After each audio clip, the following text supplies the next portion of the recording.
हरे कृष्णा। सभी भक्तों का स्वागत है आज की भगवद गीता क्लास में। तो पहले हम मंगलाचरण कर लेते हैं। ओम अज्ञानतिमिरान्धस्य ज्ञानञ्जनशलाकया चक्षुरुन्मीलितं येन तस्मै श्रीगुरुवे नमः।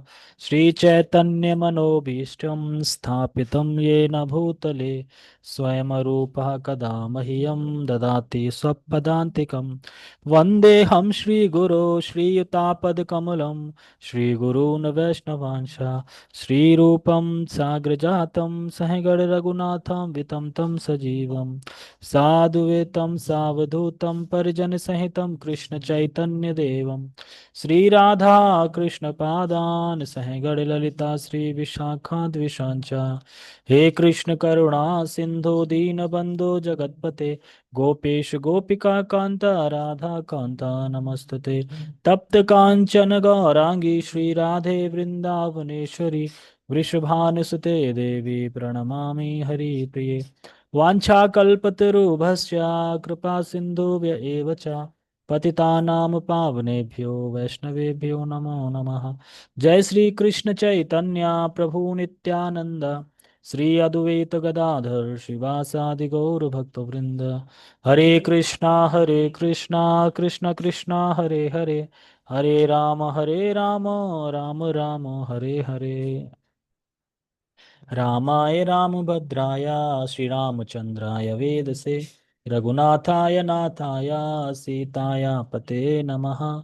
नमो विष्णुपादाय कृष्णपृष्ठाय भूतले श्रीमते भक्तिवेदांता स्वामिन् इति नामिने। नमस्ते सारस्वते देवे गौरवाणी प्रचारिणे निर्विशेष शून्यवादी पाश्चात्य देशवितारिणे। हरे कृष्णा। गुरुदेव। ठीक है। तो आज हम श्लोक 2.16 पढ़ेंगे जो कि कल हमने पढ़ा था, जिसमें हमने श्लोक को समझ लिया था और अनुवाद को भी समझ लिया था। लेकिन अभी भी शिल प्रभुपाद जी का परपट रह गया था क्योंकि समय कम था। तो हम एक बार इसको उच्चारण करते हैं। श्रीमद् भगवद गीता यथारूप अध्याय 2 श्लोक क्रमांक 16। ना सतो विद्यते भावो ना भावो विद्यते सतः उभयोरपि उभयोरपि दुष्टोऽन्त तत्तनयो तत्त्वदर्शिभिः। ना सतो विद्यते भावो ना भावो विद्यते सतः उभयोरपि दुष्टन्तो अनयो तत्त्वदर्शिभिः। यानी इस श्लोक में भगवान बता रहे हैं कि किस प्रकार से अर्जुन को डांट रहे हैं। और बार बार समझाने पे भी जब अर्जुन नहीं समझ रहे हैं तो उनको डांट रहे हैं कि आप अभी भी नहीं समझे। मैं कितनी बार बता चुका हूं कि जो आत्मा है वो नित्य है और जो शरीर है वो अनित्य है। इसीलिए कह रहे हैं ना असतो, असत यानी शरीर, विदते भाव, उसका भाव क्या है? उसका भाव ये है कि वो क्षण हर क्षण परिवर्तित होता है, परिवर्तन होता है। ना भावो विदिते सता, और उसका क्या भाव है? सत का। वो आत्मा है, इटर्नल है, शाश्वत है, उसका कभी विनाश नहीं होता।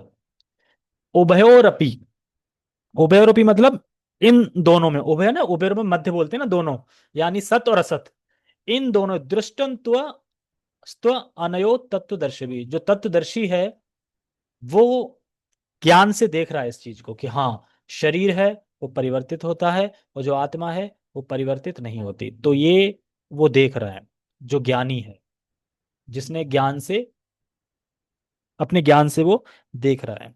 यानी उन्होंने ये निष्कर्ष निकाला है, तत्वदर्शियों ने ये निष्कर्ष निकाला है। इसीलिए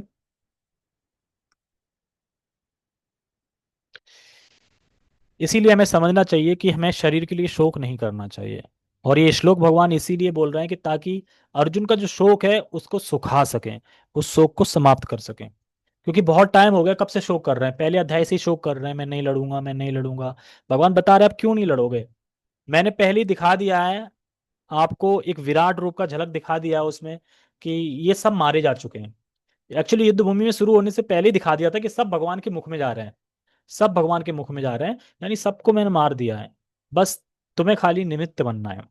निमित्त बनना है और इस जो जो ये युद्ध है उसका जो श्रेय है वो प्राप्त करना है आपको। करने वाले तो सब भगवान है, पर श्रेय प्राप्त होगा उसको। अनुवाद पढ़ लेते हैं एक बार फिर।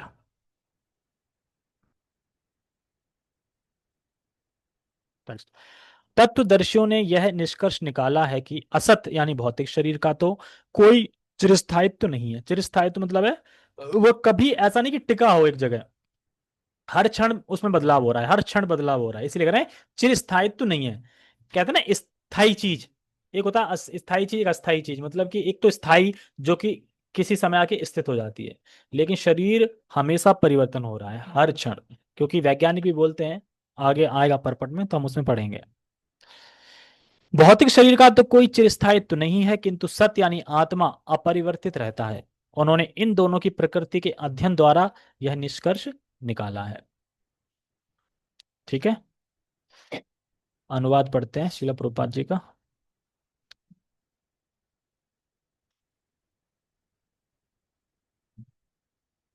बहुत बड़ा इसमें गीता भूषण टीका थी।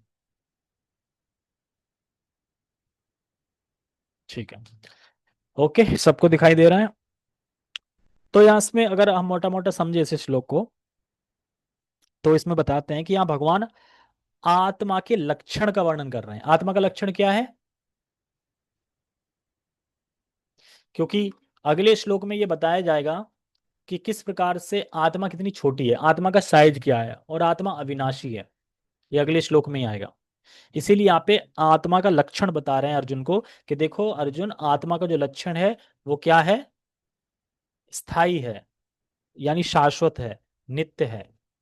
देखो, जो शरीर है वो नित्य परिवर्तित होता है, और जो आत्मा है वो नित्य अपरिवर्तित होती है। मतलब अपरिवर्तित रहती है आत्मा। और शरीर है वो नित्य ही परिवर्तित होता है। या आप लोगों ने अनुभव किया होगा कि हमारा शरीर बदल रहा है। अगर नहीं अनुभव किया है तो आप अपनी बचपन की फोटो देखना, किसी के पास है बचपन की फोटो, उसमें आप कैसे दिख रहे थे, कैसे लग रहे थे, उससे आपको पता चल जाता है। लेकिन हम हमेशा ये सोचते हैं मैं वही हूं। इसी को आत्मा कहते हैं, क्योंकि आत्मा आत्मा तो बदलती नहीं, इसलिए हम सोचते हैं मैं तो वही हूं, मैं तो वही हूं। तो यहाँ भगवान आत्मा का लक्षण का वर्णन कर रहे हैं, और आत्मा किस प्रकार इस शरीर के भीतर अस्तित्व, आत्मा का किस प्रकार इस शरीर के भीतर अस्तित्व है उसका वर्णन कर रहे हैं। आज अर्जुन युद्ध करने से मना कर रहे थे, कर रहे कर रहे हैं, और तर्क दे रहे हैं कि मैं अपने संबंधियों का वध नहीं कर सकता, मैं अपने संबंधियों को नहीं मारना चाहता हूँ, हे केशव, हे जनार्दन, आप ही मार दो, मैं नहीं मार सकता। और भगवान ये समझाना चाहते हैं कि आप नित्य हैं, शाश्वत हैं, और यहाँ पे धर्म युद्ध हो रहा है, किसी की हत्या नहीं हो रही है, आपको किसी हत्या का पाप नहीं लगेगा। तो इसलिए हे अर्जुन, युद्ध करो। और समझा रहे हैं कि इस श्लोक में बता रहे हैं कि जो आत्मा यानी आप हो, यानी इन सब के शरीर में आत्मा है, वो शाश्वत है, सनातन है। ये शरीर क्षण भंगुर है, ये आज नहीं तो कल काल के अकॉर्डिंगली इसे समाप्त होना ही है। किसी किसी का शरीर तो काल के अकॉर्डिंग समाप्त होता है, और किसी किसी का शरीर नहीं होता है। अभी मैं महाभारत पढ़ रहा था, तो महाभारत में अर्जुन, सॉरी, महाभारत में अ, युधिष्ठिर महाराज के पास एक लोमन ऋषि या कोई ऋषि आते हैं, मार्कंड ऋषि, मार्कंड मार्कंडे ऋषि। तो मार्कंड ऋषि से वो पूछते हैं इस जगत के बारे में, सृष्टि के बारे में। तो वो कलयुग का वर्णन करते हैं वहां पे, और कलयुग में बताते हैं कि हे युधिष्ठिर महाराज, आगे इतना भयंकर कलयुग आएगा कि लोगों की आयु 15-20 साल रह जाएगी। यानी 15 साल में बूढ़े हो जाएंगे, 20 साल में मर जाएंगे, सिर्फ 20 ईयर्स। और जो स्त्री हैं उनकी शादी 5 साल में ही हो जाएगी, 5 साल में शादी हो जाएगी, बच्चे हो जाएंगे, फिर बूढ़ी हो जाएंगी, मर जाएंगे 15-20 साल में। ऐसे करके आएगा। और आगे चल के, ये तो सबसे लास्ट मोमेंट बता रहे हैं, और लोग खुलेआम खुलेआम पाप करेंगे। अभी तो चुपके से करते हैं, फिर खुलेआम पाप करेंगे। जिसके पास बहुत सारा पैसा होगा उसका बोलबाला होगा, जिसका पैसा नहीं है उसका कोई बोलबाला नहीं होगा। छोटी छोटी बातों पे किसी की भी हत्या कर देंगे। यानी छोटी कोई कलेश हुआ, कुछ हुआ, सीधा हत्या। अभी क्या मारपीट होती है, अभी के समय में मारपीट होती है, पहले हत्या तो बहुत रेयर है कि बाद में होती। फिर मारपीट नहीं होगी, फिर सीधी हत्या होगी। अब कोई बोले कि मार्कंड ऋषि आप कैसे बता सकते हैं ऐसा युग आएगा? क्योंकि वो कहते हैं कि मेरी जो आयु है ना, एक्चुअली मैंने जाने कितनी बार ये सृष्टि का अंत देखा है। फिर सृष्टि की रचना हुई है, मैंने फिर अंत देखा है। फिर सृष्टि की रचना हुई, मैंने फिर अंत देखा है। तो मैंने देखे हैं सारे युग, सतयुग, द्वापर युग, कलयुग, त्रेता युग, मैंने देखे हैं आंखों से, बार बार देखे हैं कि कैसे होता है। इसलिए मैं बता रहा हूँ। तो मार्कंड ऋषि ने देखा है अपनी आंखों से कि कलयुग में कैसे हो रहा है। क्योंकि वो बताते हैं कि जब प्रलय आती है तो सारा जगत पानी से भर जाता है। और पानी से भरने के बाद मुझे घुटन होने लगती है, मुझे कहीं भी जगह नहीं दिखती जाने की। तो मैं ढूंढता रहता हूँ, मैं तैरता तैरते तैरते थक जाता हूँ कि कहीं कोई समतल जगह ही नहीं है, तैर रहा हूँ तैर रहा हूँ। फिर मैं देखता हूँ कि मैं अंदर जाता हूँ, एक वट वृक्ष है, और उस वृक्ष की डाल पे एक छोटा सा बालक बैठा है। मैं सोचता हूँ ये बालक कैसे जिंदा है इसके अंदर। और बालक मुस्कुराता बुलाता है, अरे मार्कंड ऋषि इधर आओ, मैं इसीलिए यहाँ पे बैठा हूँ, आप थक गए हो ना, थोड़ा विश्राम कर लो मेरे पेट में, मेरे मुख में ना विश्राम कर लो थोड़ा। और देखते देखते मैं उसके मुख में चला जाता हूँ। और उसके मुख में क्या देखता हूँ? अनंत ब्रह्मांड देखता हूँ, सारी सृष्टि देखता हूँ, सब कुछ, सूर्य, अग्नि, पृथ्वी, सब कुछ देखता हूँ। उसके बाद अचानक फिर मैं उसके मुख से बाहर आ जाता हूँ। और फिर उसके बाद जल समतल हो जाता है, फिर से सृष्टि होती है, वो बालक वो गायब हो जाता है। फिर से ब्रह्मा सृष्टि करते हैं, सतयुग स्टार्ट हो जाता है। और फिर कलयुग आता है, और फिर प्रलय होता है, और फिर मैं वैसे ही रिपीट होता है मेरे साथ। तो मैंने यानी कि अनेकों बार ये सृष्टि होते हुए, नष्ट होते हुए, और सृष्टि की रचना होते हुए मैंने देखा है। इसलिए मैं युधिष्ठिर महाराज बता रहा हूँ अपने उससे, कि कलयुग बहुत भयंकर आने वाला है। लेकिन इस कलयुग में बस एक ही चीज अच्छी है, वो है भगवान का नाम। आज महाराज जी की क्लास सुन रहा था, महाराज जी कह रहे थे कि इस कलयुग में, अभी वर्तमान युग में और अभी करंट समय में, स्वर्ग प्राप्त करना बहुत कठिन है, लेकिन वैकुंठ प्राप्त करना बहुत सरल है। स्वर्ग प्राप्त करने के लिए आपको पुण्य करने पड़ेंगे बहुत सारे, वो पुण्य आप कर नहीं पाओगे, यज्ञ वगैरह पुण्य वगैरह बहुत हैवी, वो आप कर नहीं पाओगे। लेकिन आप हरे कृष्ण महामंत्र ले लोगे आसानी से। यानी वैकुंठ जाना सरल है, इसके कि आप स्वर्ग जाना चाहो, आप स्वर्ग जाओ ही नहीं। कह रहे कि नरक में लाइन लगी है, क्यों बना हुआ है अभी भी नरक में? स्वर्ग में है ही नहीं कोई, क्योंकि लोग आजकल की जनता पुण्य कर ही नहीं पा रही है, तो नरक ही जा रही है। और नरक जा रही है तो नरक में लाइन लगी है। यमराज देवता कहते हैं कि अरे भाई यहाँ तो जगह ही नहीं है, क्या करूं मैं, वो तो घबराए हुए हैं, इतनी सारी जनसंख्या आ रही है कलयुग में, और वहां कोई जा नहीं रही है। क्योंकि पुण्य हम वो नहीं कर सकते, क्योंकि उन्होंने, मार्कंड ऋषि ने पुण्य भी बताया कि कौन व्यक्ति स्वर्गलोक जा सकता है, जो ये करता है, बहुत सारे पुण्य बताए उसमें। तो एक्चुअली देखा जाए कलयुग में वो पुण्य करना संभव ही नहीं है। लेकिन आप हरे कृष्ण महामंत्र ले सकते हैं कलयुग में। तो इसीलिए कलयुग में एक ही दवा है, हरे कृष्ण महामंत्र। इसीलिए चैतन्य महाप्रभु ने बोला है कि हरे नाम एव केवलम। अगर केवलम कुछ और होता तो केवल क्यों लगाते? केवल का मतलब ही कि आप इसी मंत्र से प्राप्त कर सकते हो धाम, भगवान को, और कोई रास्ता नहीं है। तो इसी तरह अगर हम बुद्धिमान हैं, तो बुद्धिमान व्यक्ति सोचता है कि ये शरीर रूपी जो मेरा यंत्र है ये कभी भी समाप्त हो सकता है। तो इसमें मैं अपनी एनर्जी क्यों लगाऊं, क्यों अपना इसमें धन लगाऊं, अपना समय लगाऊं, सब कुछ इसमें लगाऊं? क्यों ना मैं आत्मा में लगाऊं अपना समय, अपना सब चीज, तो मैं जल्दी तरक्की करूंगा। हरे कृष्णा। हरे कृष्णा। तो मार्कंड ऋषि कभी धाम नहीं गए, मतलब शरीर त्याग के? उनकी धाम नहीं गए शरीर त्याग के। या अभी फिर वो, वो वहीं से देख रहे थे सारा कुछ? नहीं नहीं नहीं, वो ऋषि हैं, चलते फिरते रहते हैं। अभी देखो ना, युधिष्ठिर महाराज के पास आए हैं द्वापर युग में, वन में, काम्य वन में रह रहे हैं, वो काम्य वन में आए। यानी आते हैं वो कहीं भी जा सकते हैं, अपनी योग शक्ति से वो कहीं भी जा सकते हैं, भ्रमण कर सकते हैं। उनकी आयु बहुत लंबी है कि वो सृष्टि को देख सकते हैं। मतलब उनकी मृत्यु नहीं हो रही, बाकी सबकी हो गई, मतलब एक तरीके से मृत्यु नहीं होती, मतलब कि जैसे कि और ब्रह्मा जी के साथ सभी चले जाते हैं ऋषि मुनि, आराम से रेस्ट करते हैं, फिर जब सृष्टि होती है तो फिर आ जाते हैं। तो मार्कंड ऋषि जाते नहीं है, मार्कंड ऋषि तो घूमते रहते हैं, देखा है उन्होंने। और क्या, तो ब्रह्मा, मुक्त समझे उन्हें बिल्कुल ही। ब्रह्मा जी सो जाते हैं, मरते नहीं है। ब्रह्मा जी की परम आयु समाप्त होती है 100 साल पे। ये हर दिन की बात हो रही है, हर दिन, हर द्वापर युग, कलयुग, सतयुग के बाद फिर आता है ना वो, फिर से स्टार्ट होता है सब कुछ। तो हर दिन के बाद एक मनु समाप्त होता है, तब की बात बता रहे हैं ना वो। हाँ, तो मार्केट सी कह रहे हैं, मैंने बार बार देखा है। इसीलिए अगर आपको भी देखना है तो आप पाप करते रहिए, फिर प्रलय आएगी, देखते रहिए फिर। आज प्रीति माता जी क्यों मायूस है? ऐसा लग रहा है जैसे किसी ने जबरदस्ती कथा में बैठा दिया है, कहीं से पकड़ के। चलो ठीक है, हम पढ़ते हैं। तो हम तात्पर्य पढ़ते हैं शिला प्रभुपाद जी का। शिला प्रभुपाद की जय। परिवर्तनशील शरीर का कोई स्थायित्व नहीं है। स्थायित्व नहीं है मतलब परिवर्तन, समझे, जो चीज परिवर्तन है, यानी वह शाश्वत नहीं है। और शरीर हमेशा परिवर्तन होता है, यानी जिस चीज में भी परिवर्तन हो रहा है वो चीज शाश्वत नहीं है फिर। और जो चीज में परिवर्तन नहीं हो रहा है वो शाश्वत है। कोई भी चीज देख लो आप, हर चीज पर आप कहोगे लोहे में कहाँ परिवर्तन होता है, आप लगा के देख लो, लोहा तो जंग लग जाएगा, गल जाएगा, एक दिन समाप्त हो जाएगा, वो छीड़ हो जाएगा, हर चीज छीड़ हो जाती है। तो यानी वो टेम्पररी है। तो आप लोगों को ये दो चीज समझ में आ गई ना, सत असत। मैं किसी से पूछता हूँ, मुझे नहीं लगता कि सबको समझ में आ गया। इसमें है ही कौन बाहर, आज है नहीं, बहुत सारे लोग आए नहीं आज। हाँ आप ही बताइए, सत्य क्या है असत क्या है यहाँ पे, इस श्लोक में ना सत। बताती हूँ। हरे कृष्णा, आवाज आ रही है? आ रही है। हाँ। सत्य तो सत्य है आत्मा, जो सदैव शाश्वत है। सत्य और नहीं जो सत्य, है सत्य नहीं सत्य। सत्य, हाँ। सत असत, यहाँ सत्य असत्य और सत्य नहीं है, सत असत। सत्य सत्य तो वही है, चित्तानंद के बारे में बताया था आपने कल। वो सच्चित आनंद है, यहाँ सत असत मतलब वो सच्चित आनंद है, वो क्वालिटी है, गुण है एक तरीके से आत्मा का। यहाँ पे जो हम इस श्लोक में सुन रहे हैं ना, हम इस श्लोक में क्या पढ़ रहे हैं, इस श्लोक में हमने ये तो पढ़ा कि अ, ना असतो विद्यते भावो ना भावो विद्यते सत। मतलब कि सत असत, सत नहीं जानते, सत असत, सत और सत के आगे आ लगा दो, असत हो गया। असत। सा बनाइए और ता तराजू, बस सत। हाँ बताओ।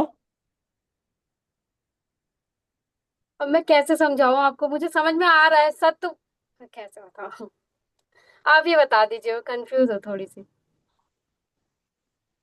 स- सत्य यही है कि परिवर्तन नहीं होता, ये शरीर आत्मा के बारे में हम पढ़ाई कर रहे हैं ना। हाँ, असत मतलब भौतिक शरीर जो कि परिवर्तन होता है। भौतिक शरीर। असत हाँ। और सत मतलब आत्मा जो कभी परिवर्तित नहीं होती, वो इटरनल है, बस सत नहीं असत। होता। हाँ। ठीक है। असत मतलब जो भौतिक शरीर है, जिसका कोई चिरस्थायित्व नहीं है। और सत मतलब आत्मा जो हमेशा शाश्वत है, हमेशा रहती है। आधुनिक चिकित्सा विज्ञान ने आधुनिक चिकित्सा विज्ञान ने भी यह स्वीकार किया है कि विभिन्न कोशिकाओं की क्रिया प्रतिक्रिया द्वारा शरीर प्रतिक्षण बदलता रहता है। ऐसा नहीं कि शास्त्र में तो लिखा ही है, लेकिन वैज्ञानिक भी ये स्वीकार करते कि हाँ, शरीर परिवर्तित होता है। शरीर में हर क्षण है। कुछ ना कुछ परिवर्तन होता रहता है, जैसे कोशिका बता रहे हैं। जो कोशिकाएं होती हैं वो क्षण क्षण में परिवर्तित होती रहती हैं, कुछ ना कुछ उसमें मूवमेंट होती रहती है, बदलता रहता है। और ये सुना भी होगा आपने कि 7 साल में हमारे पूरे शरीर के सेल जो होते हैं वो चेंज हो जाते हैं, बदल जाते हैं। इसीलिए किसी भी इंसान का आप देखना कि जब भी शरीर का कुछ भाग चेंज होना होगा ना, जैसे मुख चेंज हो गया थोड़ा, ये 7 साल में ही होगा। यानी वो 7 साल के बाद, 7 साल से 14 साल के बीच में तो एक जैसा ही लगेगा, लेकिन 14 साल के बाद वो तुरंत बदल जाएगा। बड़ा मतलब बदल जाएगा, मतलब थोड़ा डिफरेंट लगने लगेगा, यार तुम तो बदल गए बिल्कुल। तो वही, हर 7 साल बाद सेल चेंज होते हैं, हो जाते हैं। और अगर आप 7 साल तक सिर्फ भगवान का ऑफर प्रसाद ही खाएं, 7 साल तक, तो आप पूरा आपका शरीर आध्यात्मिक हो जाएगा। क्यों? क्योंकि सेल जो है डेवलप हो गए, और सेल में क्या गया है, प्रसाद गया है। तो सेल क्या हो जाएंगे, प्रसाद में हो जाएंगे, यानी बिल्कुल स्पिरिचुअल हो जाएंगे। इस तरह शरीर में वृद्धि तथा वृद्धावस्था आती रहती है। तो वृद्धावस्था आती रहती है मतलब शरीर में, तो जैसे हमने बताया ना, 6 परिवर्तन, शरीर में 6 परिवर्तन होते हैं।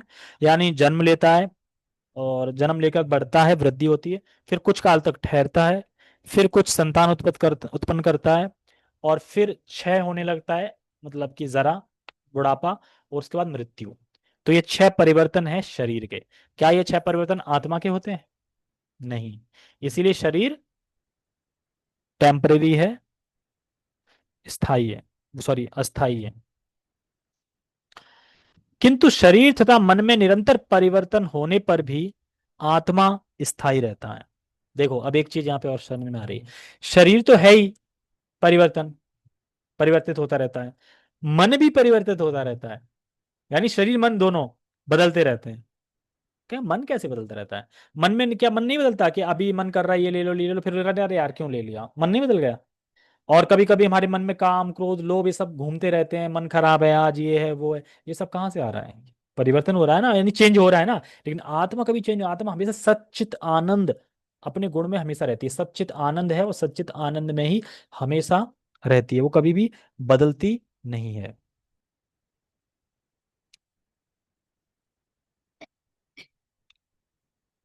यही पदार्थ तथा आत्मा का अंतर है। मतलब शरीर यानी मन परिवर्तन नित्य परिवर्तित होते रहते हैं, और जो आत्मा है वो नित्य अपरिवर्तित अपरिवर्तित है, मतलब अपरिवर्तनशील है। नित्य मतलब हमेशा उसमें कोई भी बदलाव नहीं होता है। यही पदार्थ तथा आत्मा का अंतर है।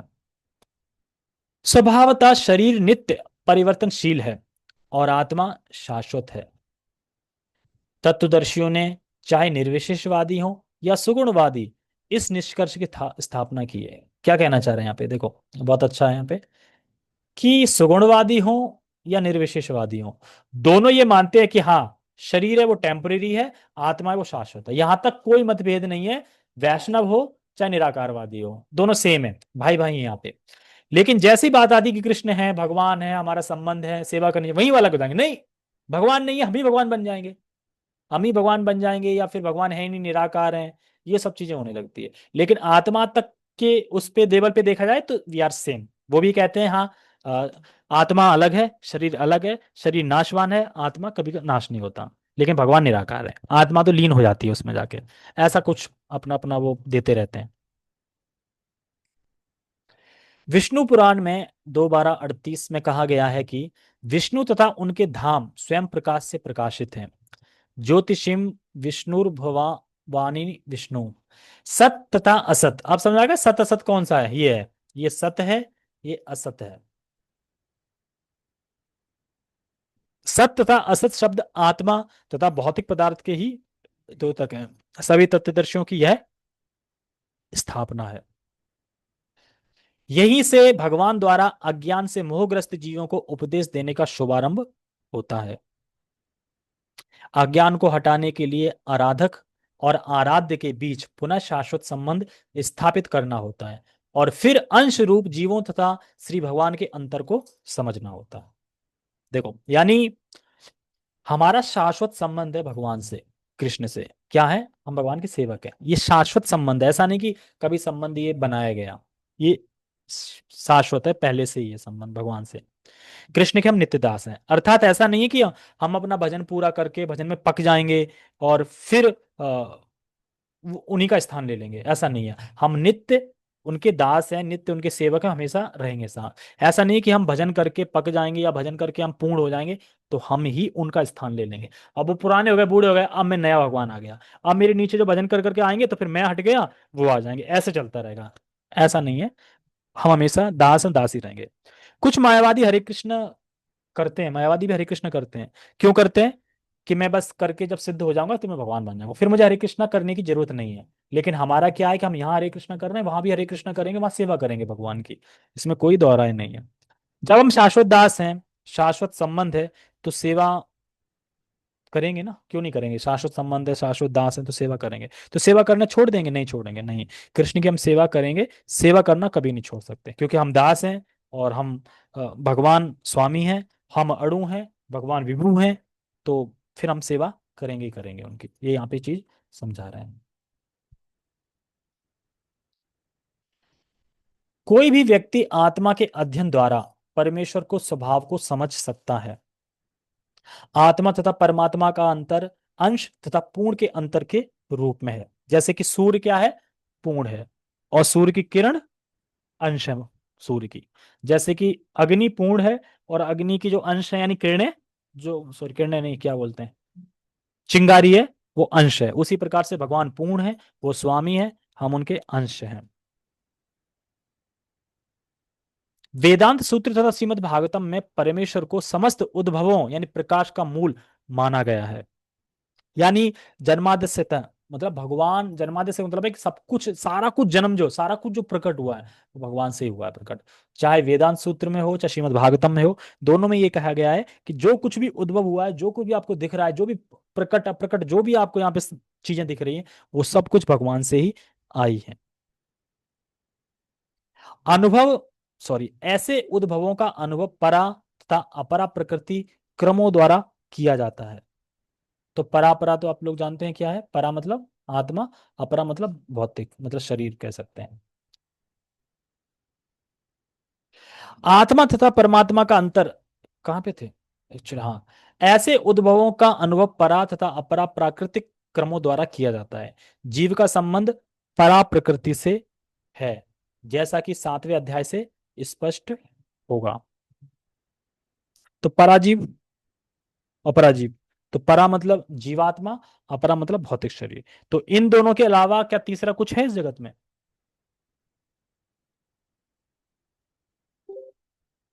बताइए। परा और परा के अलावा कुछ है और तीसरी कोई चीज है? तीसरी कोई चीज है ही नहीं। परा मीन्स जीवात्मा हम हो गए, अपरा मतलब भौतिक, सब भौतिक मटेरियल। तो इन दोनों चीजों के अलावा और यहाँ पे कुछ भी नहीं है। तो यहाँ पे कह रहे हैं 7वें अध्याय से स्पष्ट होगा, 7वें अध्याय में और इसकी व्याख्या की जाएगी। यद्यपि शक्ति तथा शक्तिमान में कोई अंतर नहीं है, किंतु शक्तिमान को परम माना जाता है और शक्ति या प्रकृति को गौण। मतलब जैसे ज्वाला और उसकी ऊष्मा, इनको अलग कर सकते हैं? नहीं। लेकिन जो ज्वाला है वो बड़ी है, और गौण क्या है उसकी? ऊष्मा, मतलब हीट, ताप, एक तरीके से।